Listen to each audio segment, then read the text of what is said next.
अगर बच्चों आपका हम लोगों ने रिलेशन अभी फिनिश किया है, अभी क्या प्रीवियस लेक्चर में फिनिश किया है और अच्छे से कई सारे सवालों को बहुत जगह से उठा कर हम लोगों ने सॉल्व किया।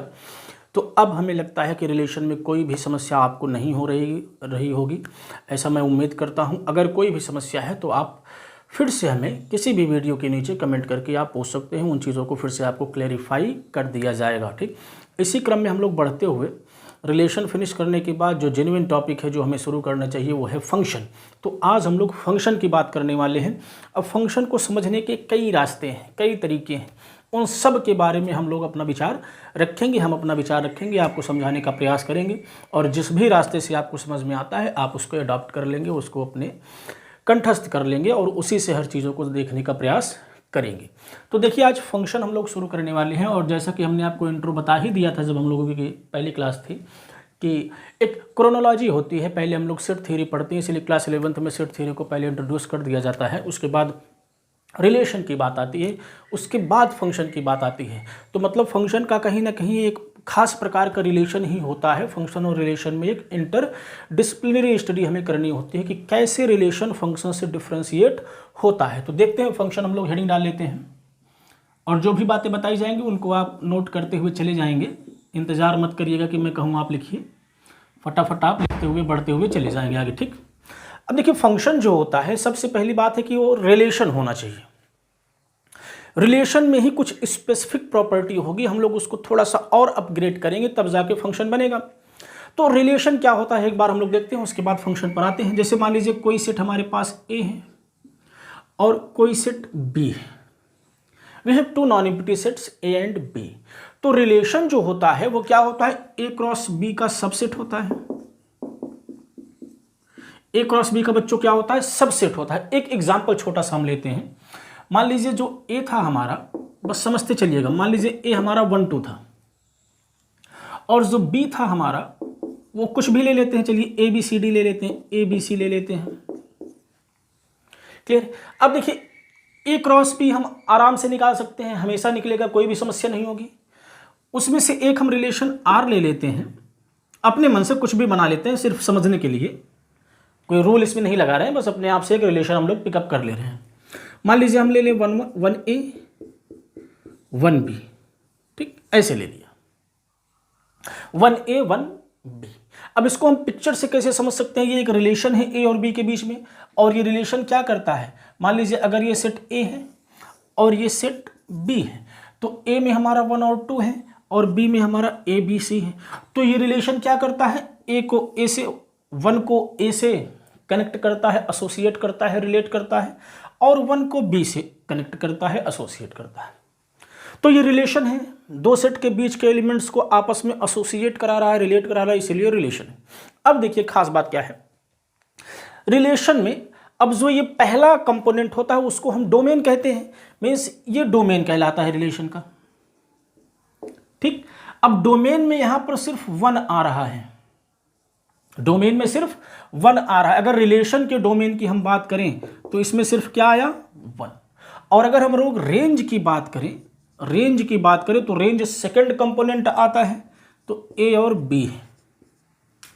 ठीक, जो डोमेन होता है वो पहले सेट का सबसेट होता है, दिख ही रहा है आपको, और जो रेंज होता है वो दूसरे सेट का सबसेट होता है। तो खास बात यहां पर क्या है जो हमको फंक्शन में डिफरेंशिएशन करेगा, जो फंक्शन की डिफिनीशन को देगा, वो ये है बच्चों कि रिलेशन में डोमेन का कोई एलिमेंट छूट सकता है। देखिए रिलेशन के डोमेन में सिर्फ 1 आया, 2 हमारा छूट गया। ठीक, दूसरा ऑब्जर्वेशन क्या है, ठीक, ये छूट गया। और दूसरा ऑब्जर्वेशन ये है कि डोमेन जो है वो एक से ज्यादा एलिमेंट से कनेक्ट कर सकता है। 1 ए से भी कनेक्टेड है, 1 बी से भी कनेक्टेड है। तो रिलेशन में हमें ये छूट है कि हम लेफ्ट हैंड साइड के सेट के किसी भी एलिमेंट को छोड़ सकते हैं, मीन्स उसका किसी से कनेक्शन ना बनाए तब भी काम चल जाएगा, और किसी एक ही एलिमेंट को एक से ज़्यादा एलिमेंट से हम कनेक्ट कर दें तब भी कोई फर्क नहीं पड़ेगा, रिलेशन बना रहेगा।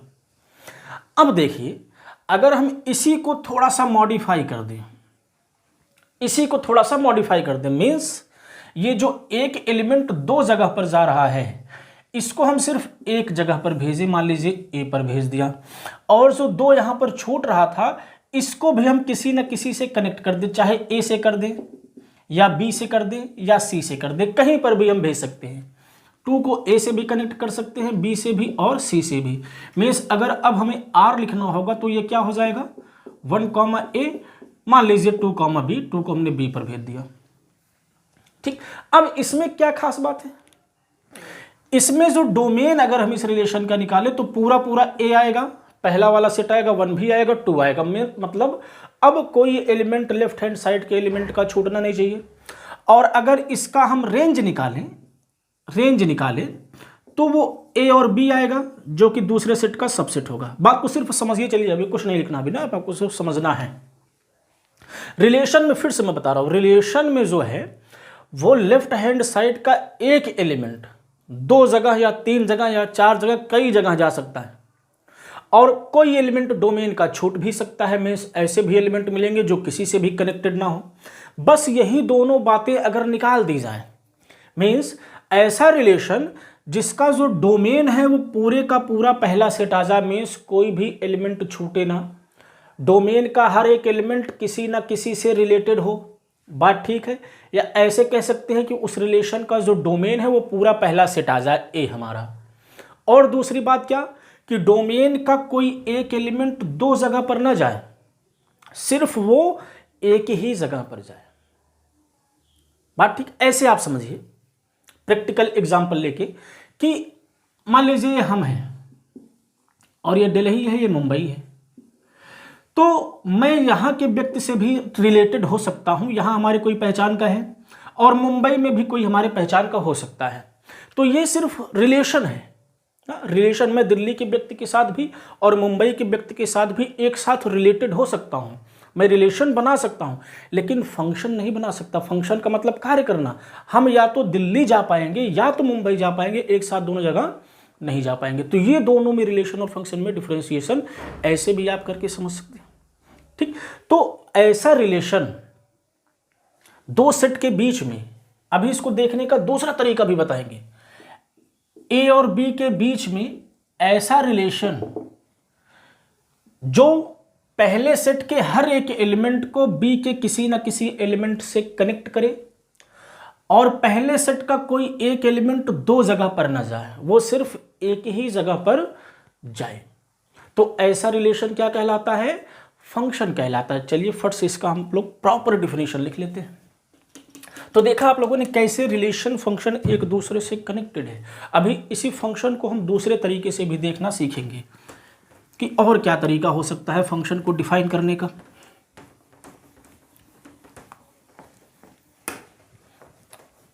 मजेदार है, लेकिन आप जब कनेक्ट कर पाएंगे, आप सीखे उसको इमेजिन कर पाएंगे, तब मजा आएगा।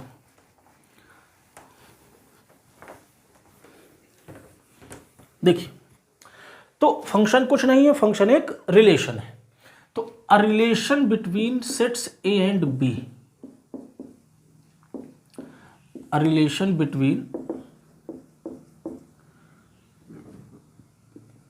सेट्स, अब ये ऑब्वियस है कि ये नॉन एम्प्टी सेट्स हैं, बताने की जरूरत नहीं होनी चाहिए। Non empty sets A and B is said to be function, is said to be function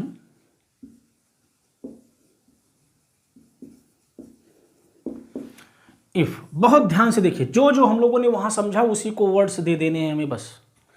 if पहली कंडीशन क्या थी, या दोनों कंडीशन को मर्ज करके हम लिख सकते हैं, ईच एलिमेंट ऑफ ए का हर एक element, each element of A is associated with unique element of B। भाई यही तो बात थी कि एक एलिमेंट 2 जगह पर ना जाए, मतलब क्या है कि हर एक एलिमेंट यूनिक एलिमेंट से कनेक्टेड हो। 2 एलिमेंट एक जगह पर जा सकते हैं, 2 व्यक्ति एक ही साथ दिल्ली आ सकते हैं, एक व्यक्ति एक साथ दिल्ली और मुंबई नहीं जा सकता है। तो यूनिक, इसके लिए भी ये यूनिक है, इसके लिए भी ये यूनिक है। ठीक, लेकिन इसके लिए ये दोनों 2 इमेजेस मिल गई, यूनिक नहीं रह गया। तो ऐसे समझना है, each element of A is associated with unique element of B. Unique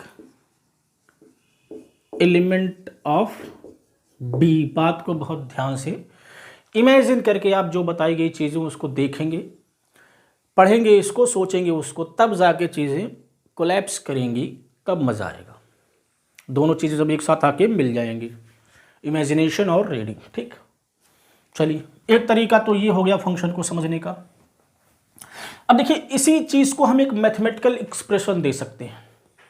भाई मैथमेटिकल एक्सप्रेशन कैसे? देखिए ये कह रहा है कि f जो है रिलेशन f अगर दिखा दें हम, मान ले वो रिलेशन f है, और जब भी कोई मैप होगा तो इसका जो नोटेशन होता है, जो हम लोग स्टैंडर्ड नोटेशन लेते हैं, वो लेते हैं f from a to b।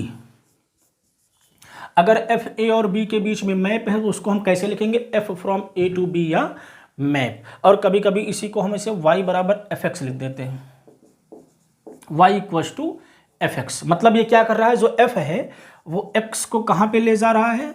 y पे ले जा रहा है। ये नोटेशन है। ठीक, y जो एलिमेंट होगा वो b का, x जो एलिमेंट होगा वो a का। तो f क्या काम करेगा? किसी x को किसी y से एसोसिएट करेगा, और उसको लिखने का तरीका क्या होगा? y इक्वल टू fx या fx इक्वल टू y। अब इसमें भी दो छोटे छोटे टर्म है, इसको समझ लीजिए। जब y बराबर fx लिखा हो, ऐसे लिखा हो y बराबर fx, तो जो y है, y को हम इमेज ऑफ x कहते हैं। y को बच्चों क्या कहते हैं? Image of x। और x को हम कहते हैं प्री इमेज ऑफ y। ये सब डिफिनीशंस हैं। ठीक, प्री इमेज ऑफ y। भाई x को हम यहां भेजे तो इमेज हमने देखा, तो y क्या होगा? x का इमेज होगा। लेकिन जब x की बात करेंगे तो वो y का प्री इमेज कहलाएगा। मीन्स इधर से इधर आ जाए तो हमें x मिल जाएगा। बात ठीक है, चलिए और आगे बात बढ़ाते हैं। तो ये चीज आपको ध्यान रखना है कि इधर का एक एलिमेंट दो पर नहीं जाना चाहिए और कोई भी एलिमेंट छूटना नहीं चाहिए। बस इतना आपको ओवरऑल एक समरी बना के अपने दिमाग में रखना है। ठीक, अब यहां से फिर से छोटी छोटी डिफिनीशन बन जाती हैं। डोमेन को डोमेन और रेंज की, उसको भी लिख लेते हैं, उसको भी लिख लेते हैं, क्योंकि सवाल बहुत उससे बनते हैं। आपको कोई फंक्शन दे देगा, कहेगा बताइए इसका डोमेन क्या है, इसका रेंज क्या है ना, और उसके टाइप्स अभी पढ़ेंगे तो 1 1 पूछेगा, ऑन टू पूछेगा, बहुत सारी चीज़ें अभी एक साथ आ जाएंगे। ठीक, तो इसीलिए हम लोग डिफिनीशंस को पहले छोटे छोटे लिख ले रहे हैं। तो अगर f from a to b कोई मैप है, if f from a to b is a map. ठीक, अब ये मान के चल रहे हैं कि ये हमारे पास मैप है, तभी हम डिफिनीशंस को बनाएंगे। तो जो डोमेन होता है, डोमेन ऑफ f, वो पहले सेट को कहते हैं। क्योंकि हमने देखा था रिलेशन का जो डोमेन है वो जरूरी नहीं है पूरा सेट आए ए वाला, लेकिन फंक्शन के लिए हर एक एलिमेंट को किसी ना किसी से कनेक्ट होना पड़ेगा, तो डोमेन उस रिलेशन का पूरा पूरा पहला सेट आ जाएगा।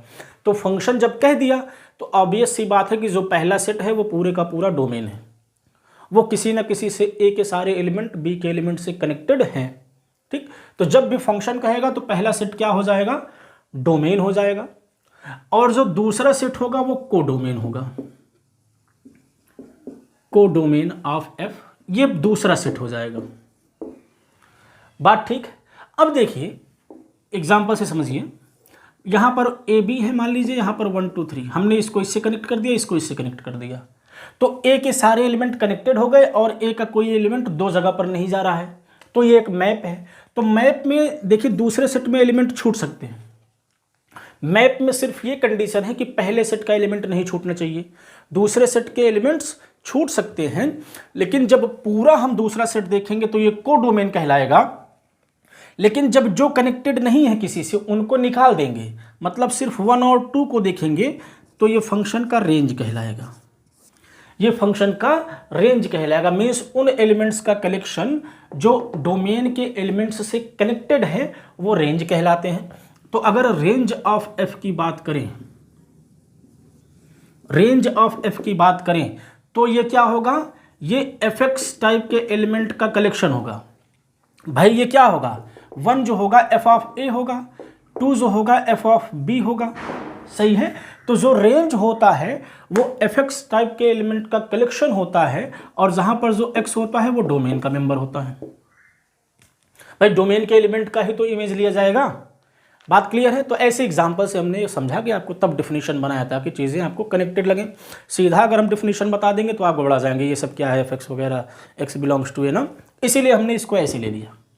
तो ये 3 डिफिनीशंस आपको बढ़िया से बना के रखनी है दिमाग में, ठीक। अभी इसका और जनरलाइज्ड वर्जन आपको पेश किया जाएगा।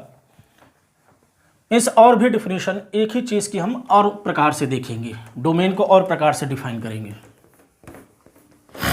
चलिए अब देखिए, देखने का दूसरा नज़रिया, ये तो क्लास 11th का नज़रिया हो गया। क्लास 12th का नज़रिया क्या होगा, फंक्शन को देखने का। दोनों में डिफरेंस है, चीज़ें आउटकम्स वही हैं, रिजल्ट्स वही हैं, देखने का नज़रिया अलग है। अब देखिए, हमने आपको बताया कि जब ए से बी में कोई मैप होगा तो उसको हम लोग y बराबर fx टाइप से लिखते हैं, ठीक। इसका मतलब क्या हुआ कि जो फंक्शन है वो x और y के बीच में एक टाइप का रिलेशन होता है। अब यहाँ a b c d x y कुछ भी हो सकते हैं, मीन्स जिस फॉर्म में आपको फंक्शन दिया है, x एंड y के बीच में क्या है, रिलेशन है, relation between x and y।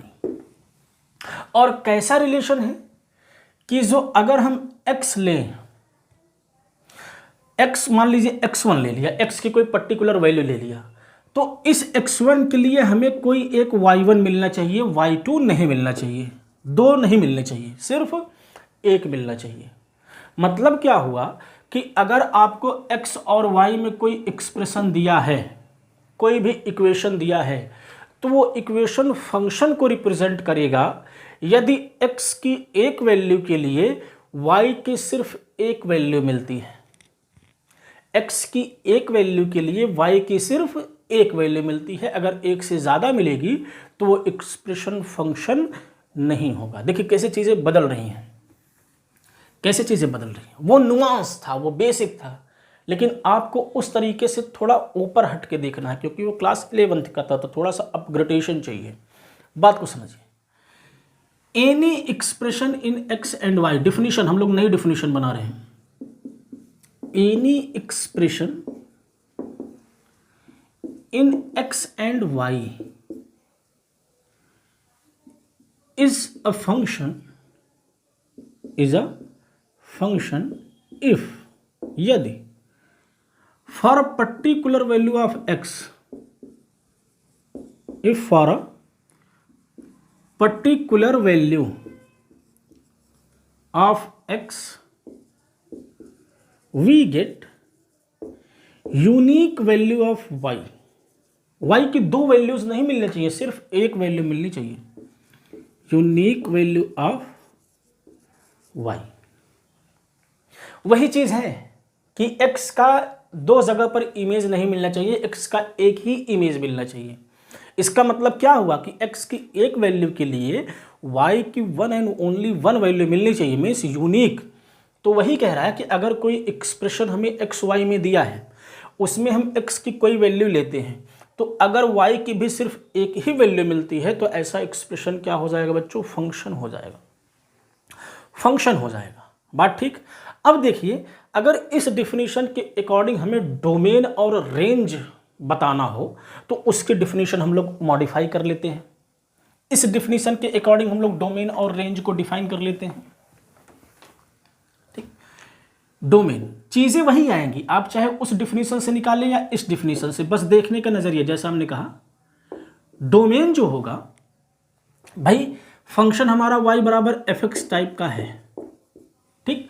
हमें पता है जो x होगा वो पहले सेट से होगा और जो y होगा वो दूसरे सेट से होगा, क्योंकि y जो है वो x की इमेज होगी। इतनी बात क्लियर है। अब देखिए डोमेन, डोमेन की हम लोग नई डिफिनेशन बनाते हैं। तो डोमेन का मतलब x वैल्यूज, पहले सेट की वैल्यूज, डोमेन पहले सेट के एलिमेंट से बनता है। So those values of x,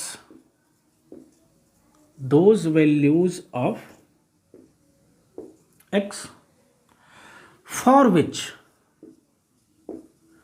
और आप ये भी ध्यान दीजिएगा, जब भी हम इस तरह का बात करें, इस प्रकार के डिफिनीशन की बात करेंगे, तो जो ज़्यादातर केस होगा हम लोग मैप को R से R में मान के चलेंगे, सेट ऑफ रियल नंबर से सेट ऑफ रियल नंबर में, ठीक। तो those values of x for which the value of y is real, the value of y is real. बात को समझिए, ऐसा क्यों भाई? हमने कहा कि हम मैप को R से R में मान के चलेंगे जब इस प्रकार के डेफिनेशन की बात करेंगे। अगर हम यहां पर कोई x लें और fx निकाले, मतलब y की वैल्यू निकालें, अगर y की वैल्यू रियल आएगी मतलब वो इसमें होगा, कोडोमेन में होगा, मतलब वो रेंज में आएगा। बात सही है? तो those value of x for which y is real, या कह सकते हैं y is defined, infinite, indeterminate, ये सब ना बने, तो ऐसे x की वैल्यूज का जो कलेक्शन होता है उसको डोमेन कहते हैं ना। Those values of x for which the value of y is real is called domain, या सेट ऑफ दोज वैल्यूज कह सकते हैं, क्योंकि डोमेन एक सेट होगा, इज कॉल्ड डोमेन। बात को आप बहुत ही इत्मीनान से समझिए, बहुत घबराने की जरूरत नहीं है। नहीं समझ में आएगा तो फिर से बताइएगा, फिर से हम इसको एक अगले वीडियो में एक्सप्लेन कर देंगे। हमने समझाने का पूरा प्रयास किया है, बात ठीक। अब जब रेंज की बात करेगा तो फट से x की जगह पर y की जगह पर x इंटरचेंज कर देंगे, तुरंत हमारे रेंज का डिफिनेशन बन जाएगा। क्योंकि रेंज क्या होता है? रेंज को डोमेन का सबसेट होता है। So those values of y for which x belongs to domain, यह कह सकते हैं those values of y for which x is finite is called range. तो फट से रेंज की डिफिनेशन लिख दीजिए। ये डिफिनेशन इसी एक्सप्रेशन के लिए, इस डिफिनेशन के लिए है, आप लोग ये बात ध्यान रखिएगा। तो range those values of y, या यहीं पर मैं मॉडिफाई कर देता हूं, आप लिख लीजिए range set of those values of y for which the value of x is real या फाइनाइट कह सकते हैं, इज कॉल्ड रेंज, ठीक। ये तो हमने रिलेशनशिप फंक्शन को कनेक्ट कर लिया, फंक्शन से हमने 2-4 डिफिनीशंस बना ली, रेंज, डोमेन, कोडोमेन। अब इनको निकालना कैसे है, सबसे बड़ी बात तो यही होगी। तो अब हम न्यूमेरिकल्स हम लोग चल रहे करने, जिसमें हमें एक एक्सप्रेशन दिया होगा। पहले तो पता करेंगे कि वो फंक्शन है कि नहीं है ना। फंक्शन पता कर लेंगे तो उस फंक्शन का डोमेन क्या है, उस फंक्शन का रेंज क्या है, इन सब के बारे में बात करेंगे। उसके बाद हम लोग टाइप्स ऑफ फंक्शन पर आएंगे, तो उसके लिए थोड़ा सा इंतज़ार, ठीक। चलिए फिर से हम लोग एक बार फंक्शन पर आते हैं, एक बार और आपको समझाते हैं, और तरीका फिर से नया होगा। अब हम लोग ग्राफिकल मेथड देखेंगे, ग्राफिकल तरीके से देखने का प्रयास करेंगे कि कैसे फंक्शन को हम जानें। कोई एक्सप्रेशन फंक्शन है, इस चीज़ को हम कैसे जानें। देखिए बहुत ध्यान से समझिएगा। एग्जाम्पल,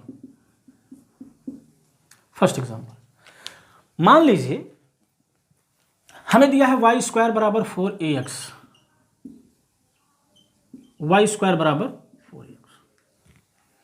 हमने फंक्शन की डिफिनीशन क्या कही थी कि x की किसी पर्टिकुलर वैल्यू के लिए y की भी एक ही वैल्यू मिलनी चाहिए ना। मीन्स हमें y की वैल्यू से मतलब है, तो यहां से y बराबर क्या आ जाएगा, 2 बाहर आ जाएगा, प्लस माइनस रूट ax, ठीक। Taking square root of both sides. अब इसमें देखिए, चलिए x की हम कुछ वैल्यू लेते हैं, मान लीजिए x को 1 ले लिया, तो y क्या मिलेगा, प्लस माइनस 2 रूट ए। मीन्स y की 2 वैल्यू मिलेगी, एक प्लस रूट 2a और एक माइनस रूट 2a। तो यहां से क्या पता चलता है कि x की एक पर्टिकुलर वैल्यू के लिए y की एक से ज्यादा वैल्यू मिल रही है। तो यह जो एक्सप्रेशन है वो फंक्शन नहीं है, फंक्शन नहीं है। x की एक वैल्यू, डोमेन की एक एलिमेंट 2 जगह पर जा रहे हैं, इसका तो यही मतलब हुआ, ठीक। y का मतलब इमेज। अब देखिए इसी को मैं पिक्चर में समझाता हूं आपको कि क्या गड़बड़ हो रही है। अब जो वाई स्क्वायर बराबर 4ax होता है आपको पता होता है पैराबोला होता है। मैं इन जनरल आपको बता दे रहा हूं, इसको आप लिखिएगा कि अगर y माइनस के का होल स्क्वायर बराबर 4ax माइनस एच, ऐसा एक्सप्रेशन आपको दिखता है तो इस प्रकार का जो एक्सप्रेशन होता है वो पैराबोला को रिप्रेजेंट करता है। ठीक, और ऐसे पैराबोला का जो एक्सिस होता है वो एक्स एक्सिस होता है या एक्स एक्सिस के पैरेलल होता है, और इसका जो वर्टेक्स होता है, जो सिरा होता है, वो h, k होता है। इस बात को आप नोट डाउन कर लीजिए, बहुत काम आपके आने वाला है। इसी को हम x माइनस कर, जहां y है वहां x कर देंगे और जहां x है वहां y, तो एक्सिस y हो जाएगा, बाकी वर्टेक्स h, k ही रहेगा। तो देखिए इसका जो वर्टेक्स है वो 0 0 है, k की जगह पर भी 0 है, h की जगह पर भी 0 है, और इसका जो एक्सिस है वो x एक्सिस है। तो इसका जो डायग्राम बनेगा कुछ ऐसा बनेगा। बात ठीक। इसमें देखिए समस्या क्या हुई, मान लीजिए x बराबर हम 1 लेते हैं, तो जो x बराबर 1 है, अगर यहां से हम एक वर्टिकल लाइन ड्रा करें ना, तो ये एक्सप्रेशन क्या कहता है कि ये मिल जाएगा 2√2a और ये मिल जाएगा -√2√a, मीन्स 1 2√a से भी कनेक्टेड है, 1 -2√a से भी कनेक्टेड है, मतलब ये फंक्शन नहीं होगा। तो यही चीज क्या कहती है कि अगर हम दिए गए एक्सप्रेशन का ग्राफ बनाएं, दिए गए एक्सप्रेशन का ग्राफ बनाएं, पहला तरीका तो ये हो कि दिए गए एक्सप्रेशन में अगर x की एक वैल्यू के लिए y की सिर्फ एक वैल्यू मिलती है तो फंक्शन होगा। लेकिन दूसरा तरीका क्या हुआ, इसी का इम्प्लीकेशन है, दोनों एक ही बात को दिखाते हैं कि अगर हम दिए गए एक्सप्रेशन का ग्राफ बनाएं और एक वर्टिकल लाइन हमको ऐसे मिल जाए जो ग्राफ को 2 पॉइंट पर कट करे, ठीक, मतलब कह सकते हैं एक से ज्यादा पॉइंट पर कट करे, तो वह जो एक्सप्रेशन है वो फंक्शन नहीं होगा, वो जो एक्सप्रेशन है वो फंक्शन नहीं होगा। इस बात को मैं आपको लिखा देता हूं, इसीलिए पहले हमने एग्जांपल बना दिया, उसके बाद आपको चीजें लिखवा रहे हैं। तो कभी भी आपको पैराबोला जैसा एक्सप्रेशन मिले ना जिसका एक्सिस x हो, तो आप तुरंत जान जाइएगा कि वो नहीं बनेगा, वो नहीं बनेगा। देखिए एक एग्जांपल और मैं पहले बता देता हूं आपको, पैराबोला सही लेकिन बस उसका एक्सिस में बदल देता हूं। मान लीजिए अब लेते हैं x² बराबर 4ay, x² बराबर 4ay।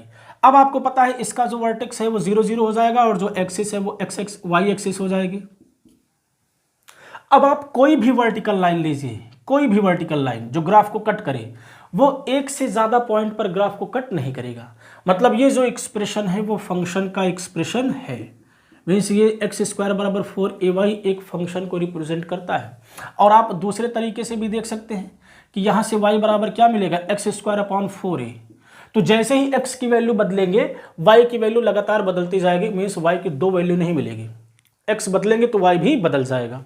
तो दोनों एक ही चीज को कहते हैं ना। जब भी हमें ग्राफ बनाना मुश्किल होगा तो हम मैथमेटिकल वाला यूज करेंगे, और जब मैथमेटिकल वाला कठिन होगा, कैलकुलेशन उसमें ज्यादा होगा, अगर ग्राफ पता है तो ग्राफ वाला यूज कर लेंगे। ठीक, ये एडवांटेज है हमारे पास। तो ये फंक्शन हो गया लेकिन ये फंक्शन नहीं रहा। ठीक, तो इस बात को हम लोग लिख देते हैं जो यहां से हमें मिला है।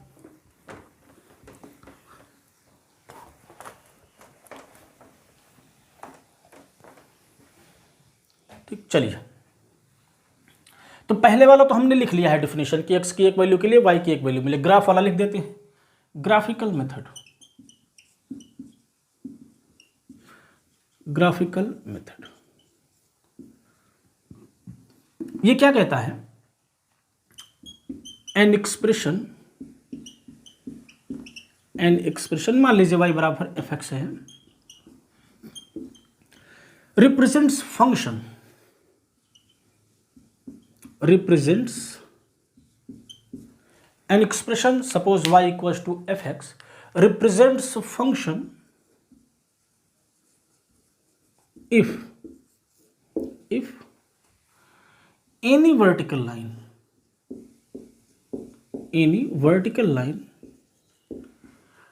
cuts the graph cuts the graph only at one point, सिर्फ और सिर्फ एक ही पॉइंट पर जो वर्टिकल लाइन है वो ग्राफ को कट करे। अगर एक से ज़्यादा पॉइंट्स पर कट करता है तो that expression will not be the expression of a function, it will only B a relation. बात क्लियर है? चलिए, ये हमने कंप्लीट। अब फंक्शन की डिफिनीशन से रिलेटेड अब कुछ नहीं बताना है।